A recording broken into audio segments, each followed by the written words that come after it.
we are ready to move on to the collar and the sleeves for the Daring Duster. Again, here's the technical drawing and the fashion illustration of the view B of the Daring Duster, which has the sleeve and the collar. We're going to start with the collar and then we're going to go into the sleeve. Again, just as a reminder, here's your collar piece. You need to cut 2 of these and you need to cut 1 of interfacing. Be sure to mark your notches. You'll see them up here, here, and here. Those notches are going to match up with the shoulder seams on the duster, okay? And as I mentioned before, I like to have one big piece instead of cutting on the fold. But I find when I cut a collar on the fold, inevitably it goes a little wonky. But this is a symmetrical piece. And if you really want to cut on the fold, you can fold it in half and then you would cut 2 of them that way. Feel free if you want, but I prefer to just cut it single for myself. So now I'm going to just take you over to the cutting table and I'll show you how we're going to put the collar together. We have here our 2 collar pieces in our neckline, in our duster, which is put together, and here's the neckline. We've got the one interfaced collar piece and one interfaced. And this is pretty simple if you ever put a collar together. This isn't a stand collar, it's just a plain collar. You're going to just press this edge up a scant amount, sew it together on 3 sides, and then just put it onto the neckline. Again, matching those 2 notches to these shoulder seams here. And that's really all there is to it. I'll show you a little trick for making sure that you get a nice point in the corners. And the way you're going to put it together, just remember the interfaced side is the side that you want to be up, because that's really where you want that extra little bit of stiffness just to make your collar stand out nicely. So I'm just going to take you over to the pressing table now, and I will show you how to press that up to get started.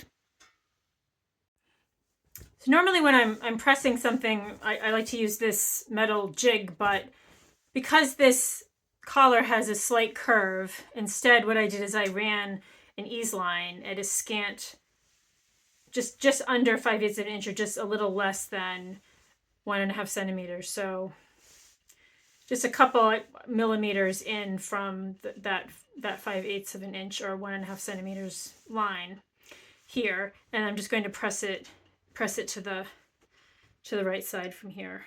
So if you can see how I've used this brown thread, and then I'm just going to press it so that that's just underlapping, and that way you can be certain that you're going to get that exact amount that you want to press under,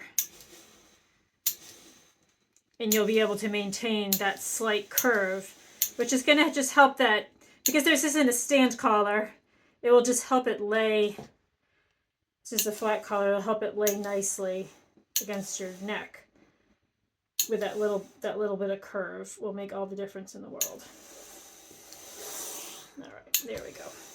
So that's nice. Okay, so I'm just going to let that cool off for a second, and then I'm going to put it together with the other collar piece, and we'll take it over to the machine. We'll sew it together. Okay, here's the little part that we pressed up. We're just going to move that out of the way. We're going to start here again. It's just like everything else, 5/8 of an inch or 1.5 centimeter seam allowance. I put this on a basting stitch. Let me put it back down to 2.5 millimeters.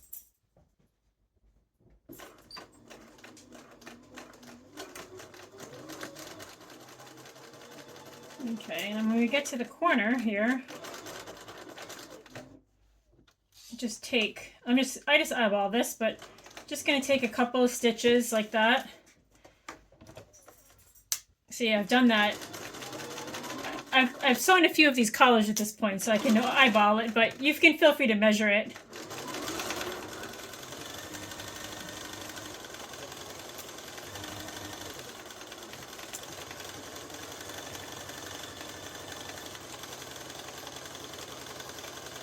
You know what I'll do? I'll measure this one. I'll measure this one for you. Hold on. All right, there's 5/8 and 5/8 is right there. Crocs.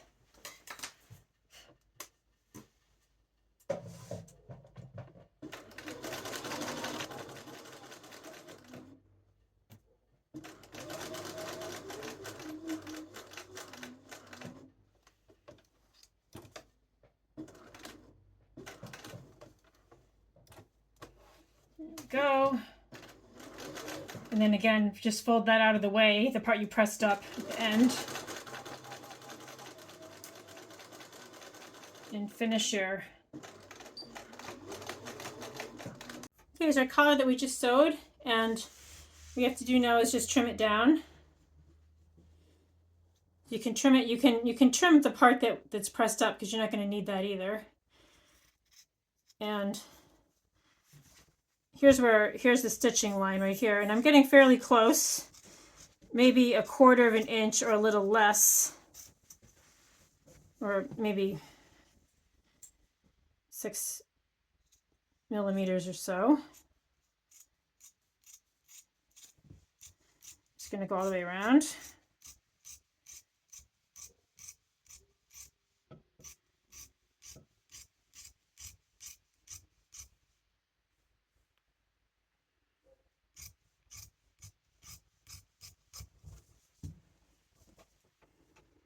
And then the same thing here in the corner.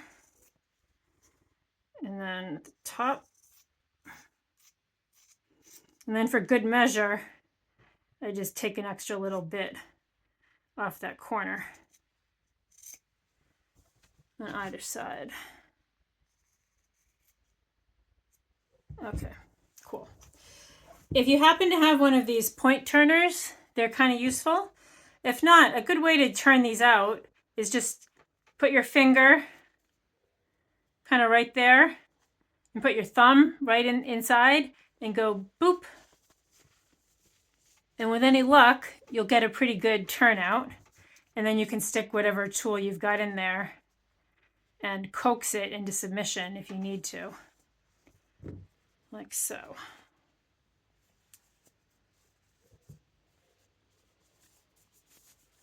Okay.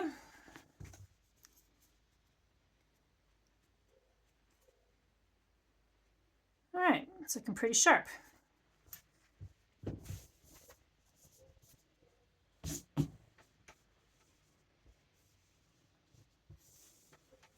And I've got a nice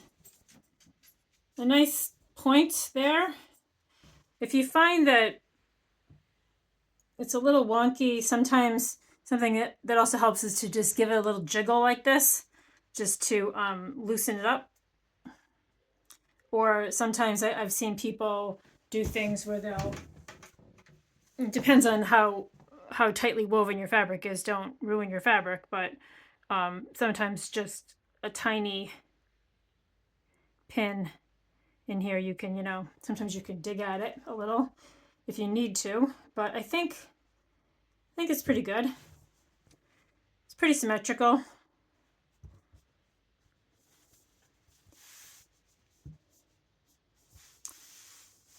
Not bad. Okay. So, and then the last thing I would do is I would give it a press.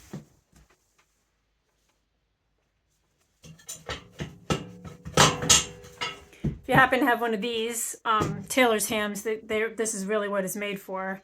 This is the business end of the thing as far as collars go.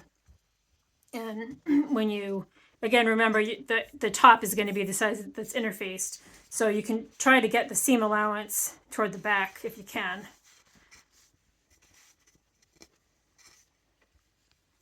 And give it a nice press.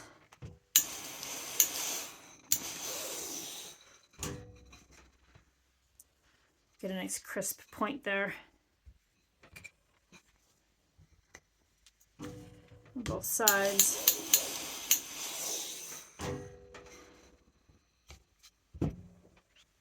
All right. My stripe matching was not that good, I have to confess, but that's just the way it goes. I am not going to fuss about it. And then I would press it flat.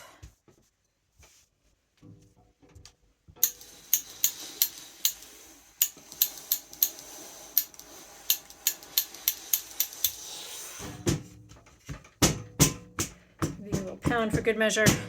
And again, like you do with so many things in your press, just let it sit, let it cool off, and then when it's formed itself, you could even, if you wanted to, because it is gonna take a shape like this slightly,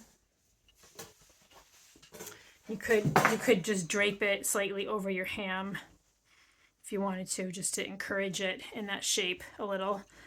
Let it cool, and then when you're ready, you can bring it over to the we'll bring it over to the duster.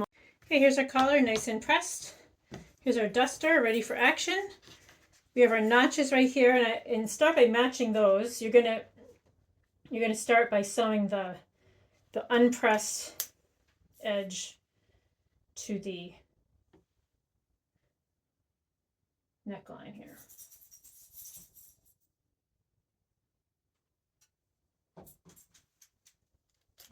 And it's right sides together, so of course this is the right side. So I would start by matching your notches.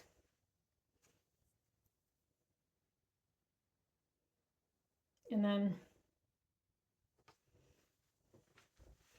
from there you can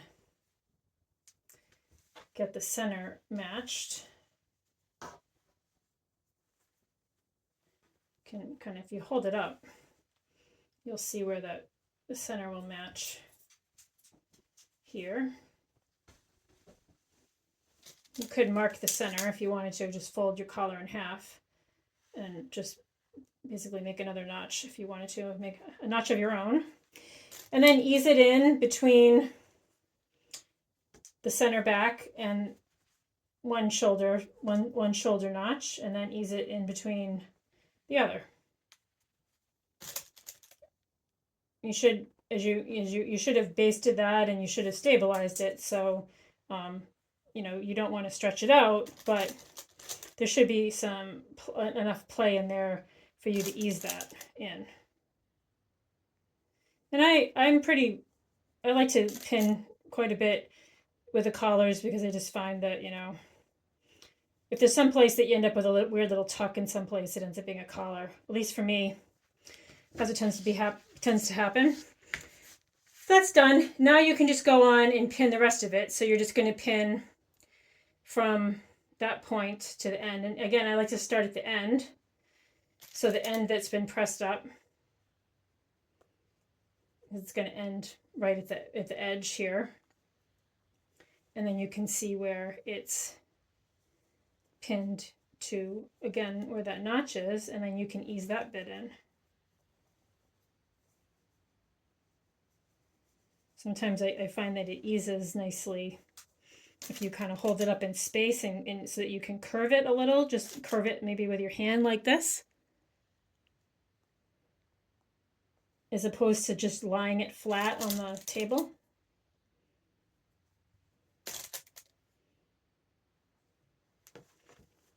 Other side, same story. Start with the end.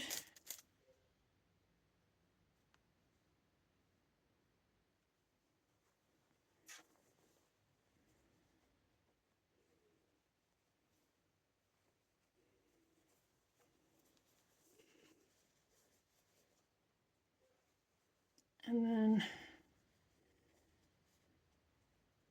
just hold it up in space here so that it will conform the way that we want it to. Okay. Get over there. There's always one side that wants to ease in a little. Let me flip it over, and maybe instead of trying to twist it around for you on the camera, I will try to just do it the way that it works for me with my, because I'm right-handed. Try to do it this way. Okay, there we go.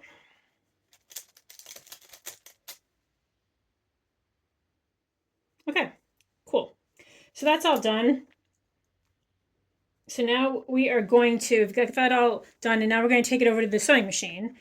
Now, sometimes what happens when you go to sew a collar on, you start at one end and you sew it to the other end, and on occasion what happens is maybe if things get a little stretched out as you're going, you may find that you get to the other end and oops, it's a little too long or a little too short or something.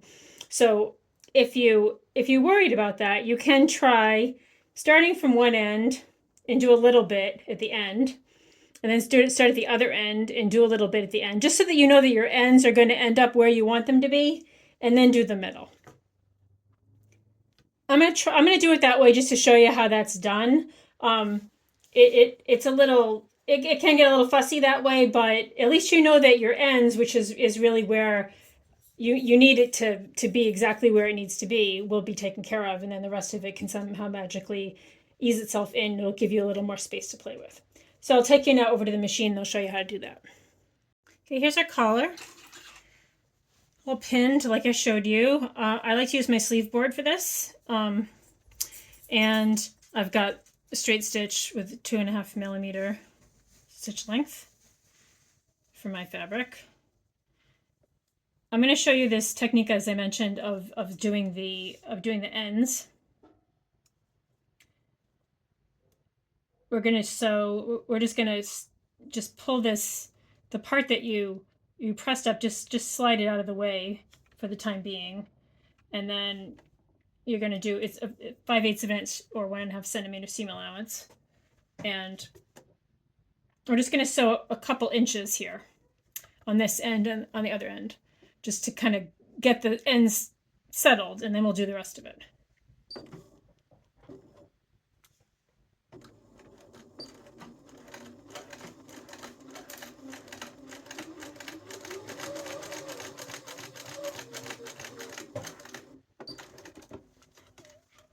Okay, so that's this end, and you can see how just by doing that we can take care of that end, and it looks pretty nice. Now we'll do the other end.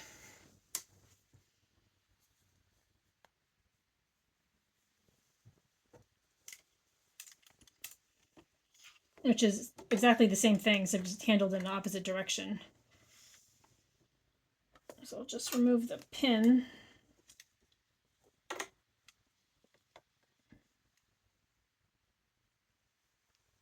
Okay, you get over there. Okay.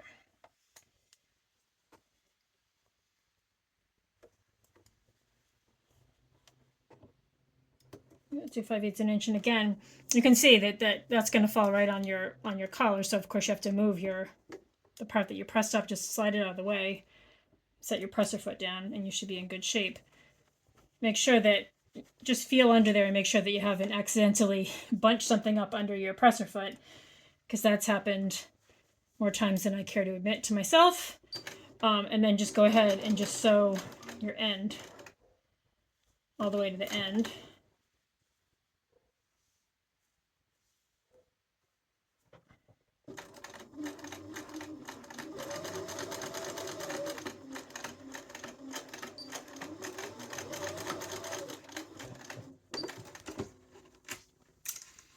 Here we go. And again, I think that looks pretty nice, right? So now we know that that's the tricky part of this, of the collar, and it's done. So hooray, that's done.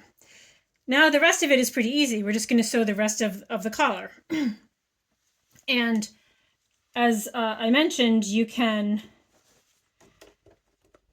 just going to ease it in, but you can feel free to go slow as you want here.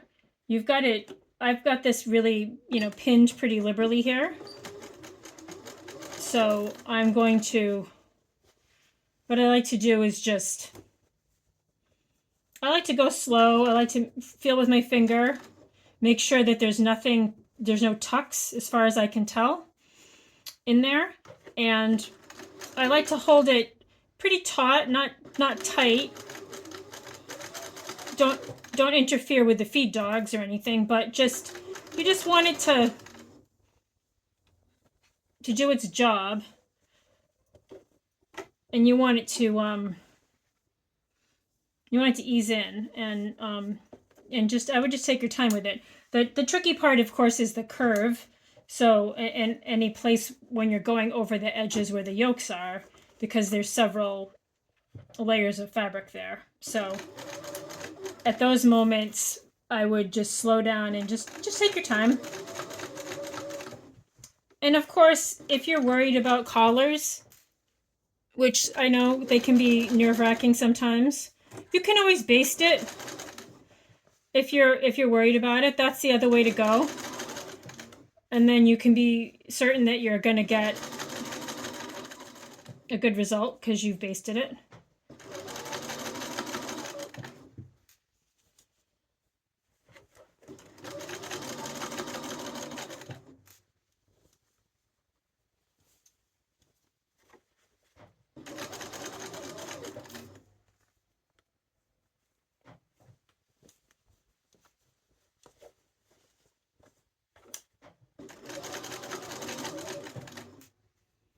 Okay, now we're coming up here toward the end, and I'm just eyeballing this, and I think it's easing in nicely, so I think we're good. I don't think we have to worry about any weird bunching up or anything here at the end.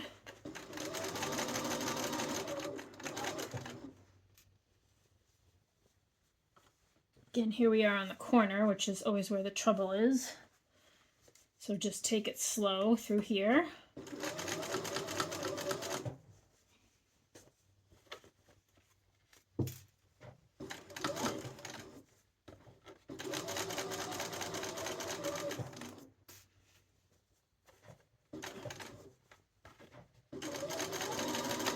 Okay, and then we knead up with the other thread, and I'm going to knot it off.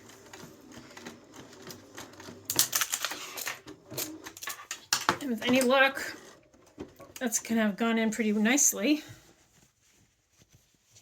Yeah, looks pretty good. Okay. Excellent.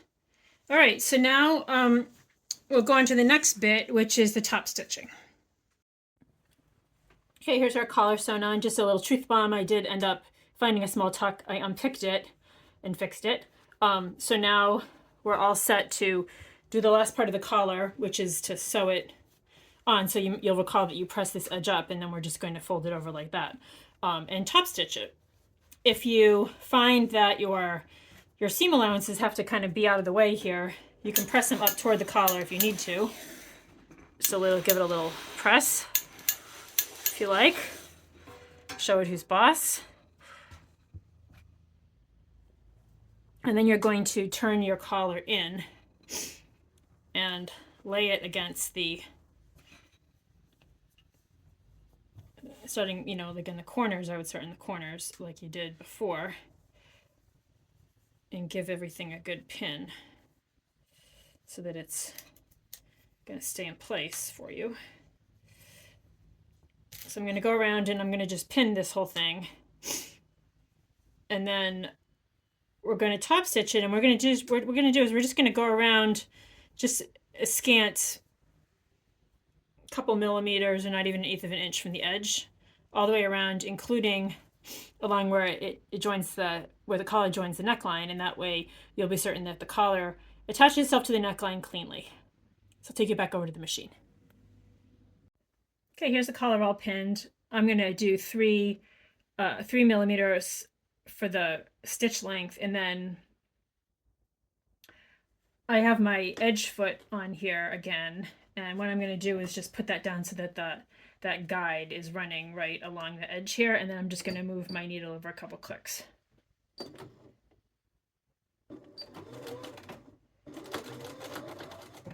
we're just going to top stitch all the way around, and I like to start at the neckline just so that I know that's where it needs to be. And then I worry about the rest of the collar.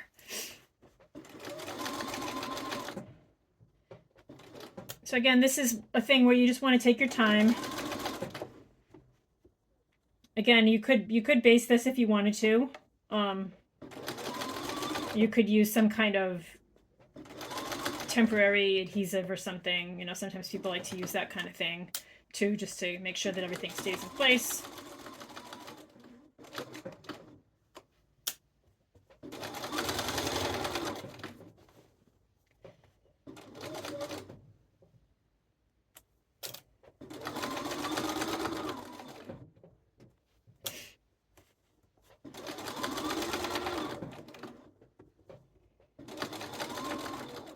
And again, you're capturing that seam allowances and everything within the collar.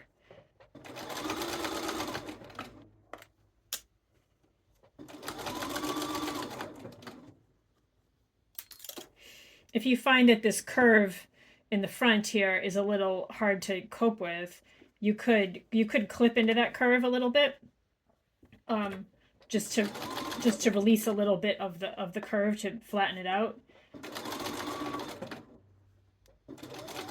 I didn't find that was necessary with this fabric, but if you had a fabric that was being uncooperative, that would be something I'd try.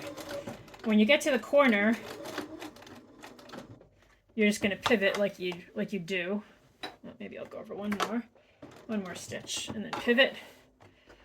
Actually, I think what I'm going to do, I think it'll be easier for me to just do a little back stitch here. I'm going to knot it off, and then I'm going to do the rest of the top stitching on the collar, just so that all the fabric of the duster stays to the side here. Yep.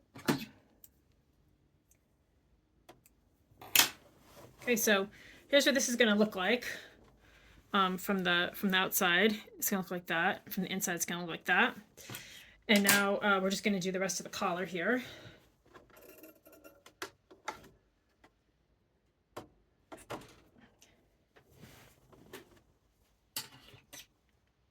Take a second to trim off the stray threads.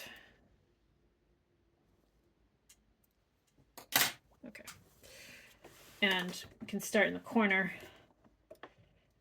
This time, of course, the needle's going to be on the other side, so we'll want to move it over a couple clicks this way.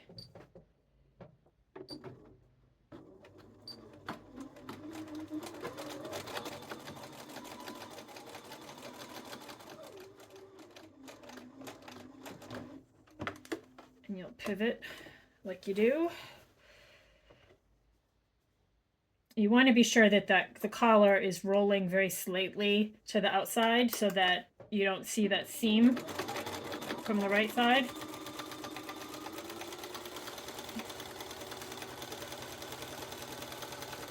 We're just going along the very edge.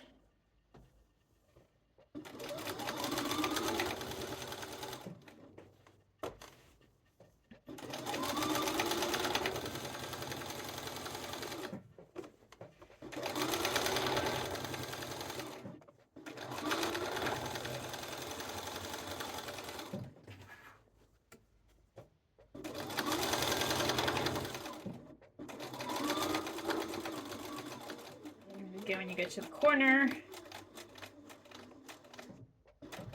you just pivot,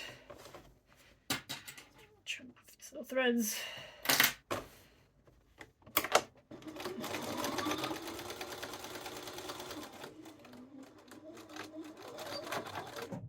And knot it off. And there's your collar.